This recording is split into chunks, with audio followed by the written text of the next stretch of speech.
Back in 2019, João Félix was the player everyone wanted.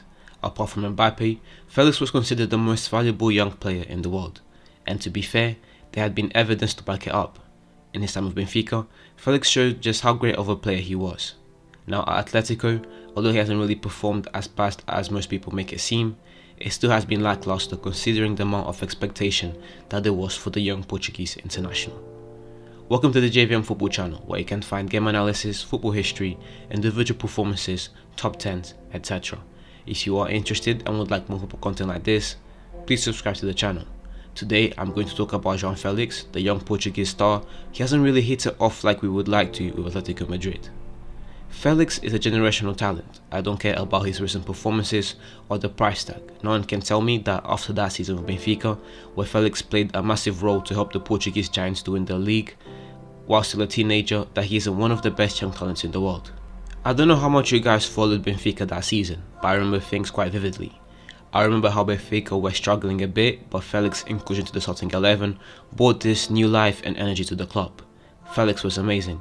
His flair, his finesse, his confidence, he just looked like he was having fun out there while at the same time helping his team to win.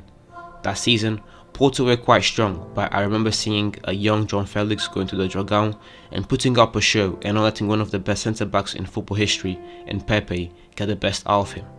That same season, Felix became the youngest player to score a hat-trick in the Europa League, and so, a star was born. All eyes turned to Felix and inquiries began over his price tag. In that first senior season, Felix played 43 games and registered 31 goal involvements, 20 goals and 11 assists in all competitions, including 15 goals in 26 Liga NOS games and 3 in the Europa League. Again, you can't look at those numbers and tell me that the Portuguese international wasn't one of the best that season. Felix then moved to Atletico Madrid on the 3rd of July 2019 for about 126 million euros. Not only was the price tag hefty, but he came in to replace Antoine Griezmann. He had been one of the best players not only at Atletico, but also in the world. Expectations were sky high, and unfortunately, Felix did not quite deliver. To give Felix some credit, he didn't choose the price tag. It wasn't his fault that the move had been that expensive, but at the same time, it was that expensive because he had previously shown something special, incredible creativity and the ability to perform when the lights were brightest.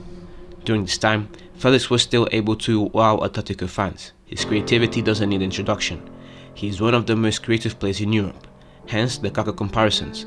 He has incredible dribbling ability and incredible vision, and at times, he was able to deliver in front of goals. The 2019-2020 season, Felix scored 9 goals and registered 3 assists in all competitions, including 3 goals in the Champions League. Last season, he was part of that squad that won the La Liga title, scoring 10 goals and registering 6 assists in 40 games played. These numbers aren't bad, they are actually quite good for a young player playing in that high intensity, but at the same time, that price tag will haunt him forever. People expect big things from Felix, and he hasn't quite yet delivered. It also doesn't help that guys like Haaland and Mbappe keep producing stupid numbers, but it's just how football is right now. Another thing that hasn't really been under his control is the amount of times he has been injured.